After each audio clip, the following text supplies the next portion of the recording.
We're here with Nissan CEO, first North American CEO for Nissan, Yes, I think so. Mr. Ivan Espinosa. That's right. Pleasure to meet Nice you. to meet you, Kirk. Wow, this is the coolest booth at the show. Manga, I'm a big fan of manga, anime.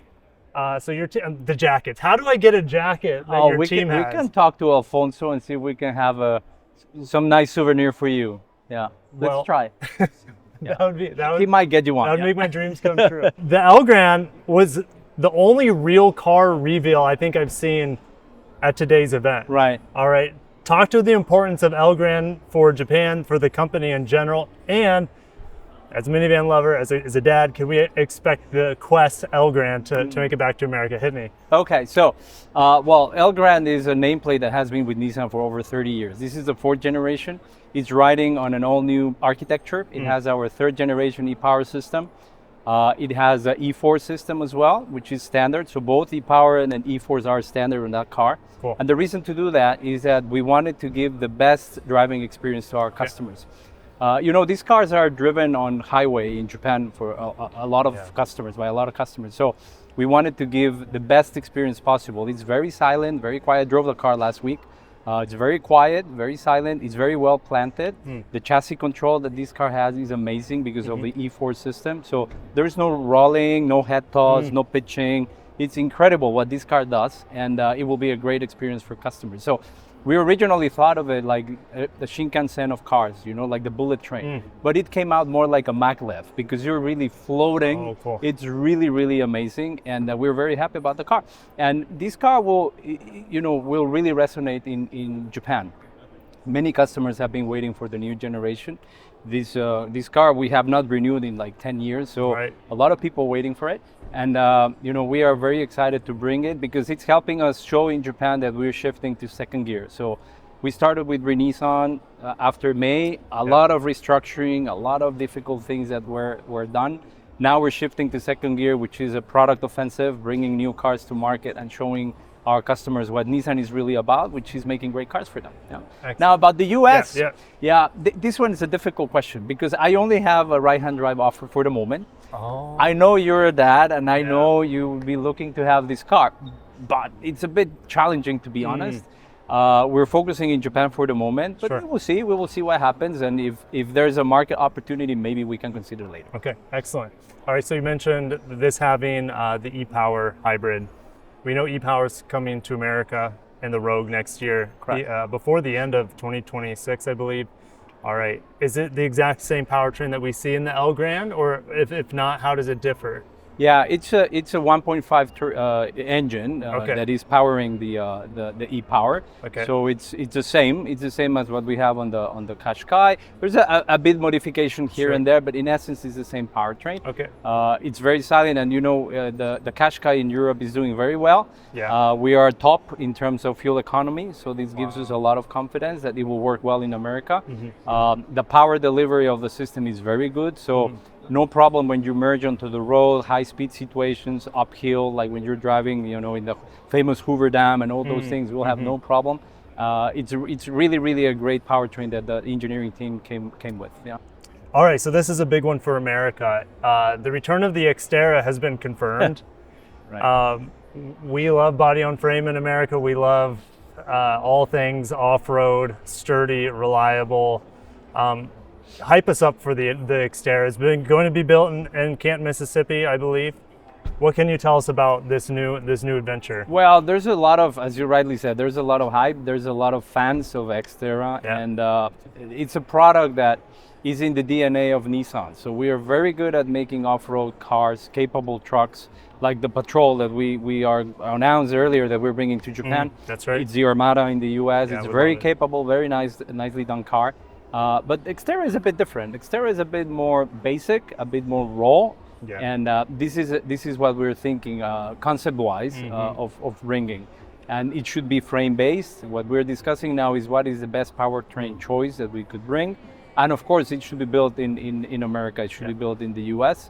No detail of where for the moment, Okay. but you can easily imagine we have a frame enable factory, so that Yeah, you where the don't need frontier like is, right? a super high engineering Yeah. degree to add up, right? So this is what we're considering now, and we're very excited about the plan.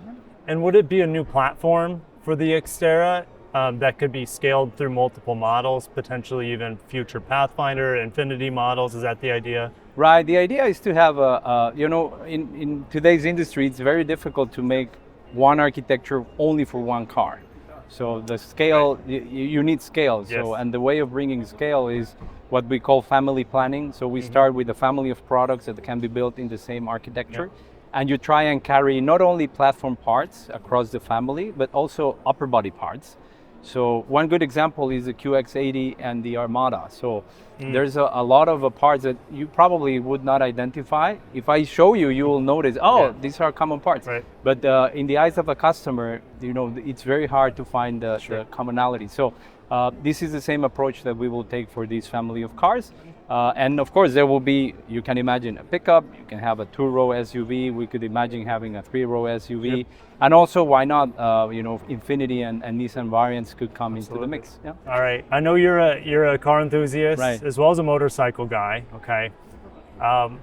If we were able to take our drive through Tokyo in your Z, all right, is there one car you wish you could bring back for Nissan? Okay, we brought the Z back, all right? The GTR, it's too early to talk about it. I think it's inevitable for the GTR to come back, but there's one product from a sports car.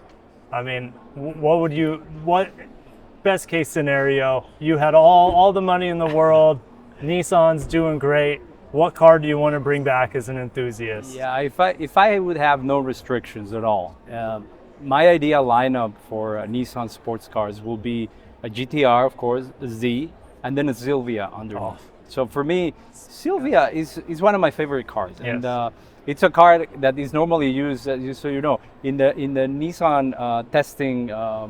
They give us training to test drive cars at high speed. Great. And they normally use a Silvia, the S15 with a high power engine, the turbo one. Yeah. And it's such a fun car to drive. Yeah. They put you in the circuit, and then you need to push the car to the limit. It's such a light chassis, and it's so well done. The power is always there on your foot on demand. It's very direct. So this chassis, I love it. I just love what this car was, and I would love to see it coming back, to be honest, because it's affordable. It gives the best of what Nissan is, which is excellent chassis control. So Nissan is an excellent company in chassis control. Absolutely. And this car will be, for me, just great. Now, in the world of today, it's very difficult to make a chassis so light that can comply with all the regulations that we have. But ideally, I would love to make that car. That's amazing. That's amazing. Okay, so you have this monumental task of strengthening Nissan. It's in a difficult place right now. And you've been closing plants. What's been the hardest thing for you in the past? You've been in this position for 9 months now? Six months. Only 6 months. Yeah, April. Wow. What's been the most difficult thing for you to do in terms of tightening the belt and making Nissan a leaner, stronger machine? Well, closing, iconic factories like Opama or Cuernavaca. Those two plants run deep into Nissan's history, and it was first of all, it was a very hard decision, but a necessary decision to take. And the most difficult part was to come and talk to my employees and tell them what I was going to do. Right. This was the most difficult thing. I came directly to Opama and I explained this to the employees in front of them. Because they deserve this respect. So this was one of the most difficult things to do so far. Yeah, I can imagine. It was one of the longest running Nissan plants, right? That's correct. Yeah, it's the first EV factory that we had. So it was producing the previous generation Leaf. So, and it's a factory that all of us felt pride for, because it was there and it's been there for over 60 years. So it was a very difficult moment and an emotional moment for sure. And again, unfortunately, is one of those things that we have to do for the greater good of Nissan in the future. Yeah. And also similar to Japan, your home country, Mexico, there's also had to been some closures there as well. That had been difficult for your home country. It's the same, and it's a Cuernavaca, which was the first factory established outside of Japan. Right.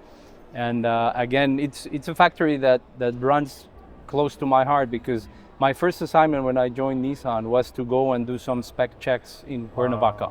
So I joined as a product planner right after engineering school. And my first week, they asked me to go to CVAC, to Cuernavaca, and check, off the line, the trucks were coming out. I was in charge of trucks back then. And I had to do a spec check. So you go with the specification, make sure that it's coming according with what you spec the car like. And that team there was wonderful because I had no clue of what I was doing, to be very honest. In my first week. Brand new. Exactly. And they welcomed me. They gave me a lot of orientation and the team was just fantastic. So having to make that decision was really difficult. But again, it's unfortunately one of the things that had to be done in order to make our company sustainable for the future. And we're taking a lot of care of people. The priority that we have is around people, making sure that we can provide the right options and the right support in that transition for them. And we're doing our best to make it as smooth and let's say easy as possible. Very good, very good.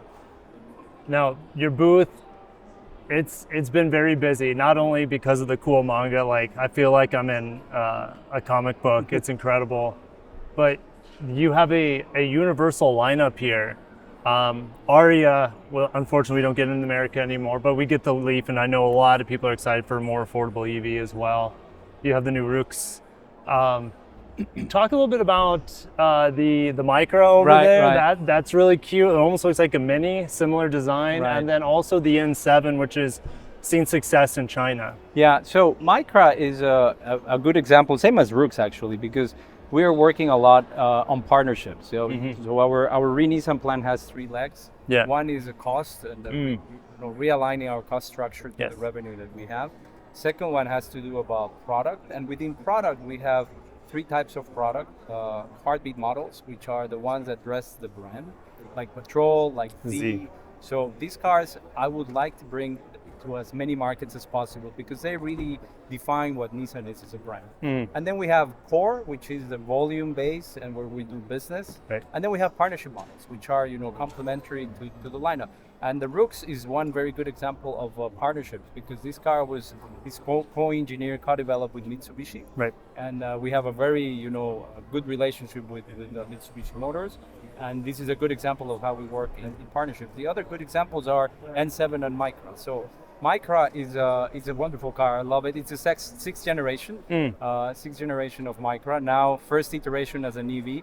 This car was designed by Nissan here in Japan. So the design was done by us. And it's running on the architecture of the Renault R5. So with our tuning. And which looks pretty cool too. It drives really nice. So it's a very agile package, very dynamic, very engaging. And it remains true to what Micra is. So it's a really good example, again, of good collaboration with another partner, which is Renault. Excellent. And then the one in the back, which is the N7. This is a car that was, again, designed by Nissan, but it's engineered and produced by our joint venture company, Dongfeng Nissan in China. And it's a very good, I like this car because it brought back confidence to me about Nissan brand in China. That's right. We were running, our volume up until we launched the car was in decline. And the past 5 months after we launched the car, we have sustained, and we have a little bit of growth year over year in terms of volume. That's great. So that's great. It's working well, and it's a proof that, Nissan brand still strong in China, and we can still swing and try and take. It's a beautiful car. I mean, we would love to have that design in America. Well, I mean, I'd love to have all the Nissans in America, but we know the reality. Now, you mentioned partners, and the big automotive news piece last year, and maybe even a little bit into this year, was the potential collaboration with Honda.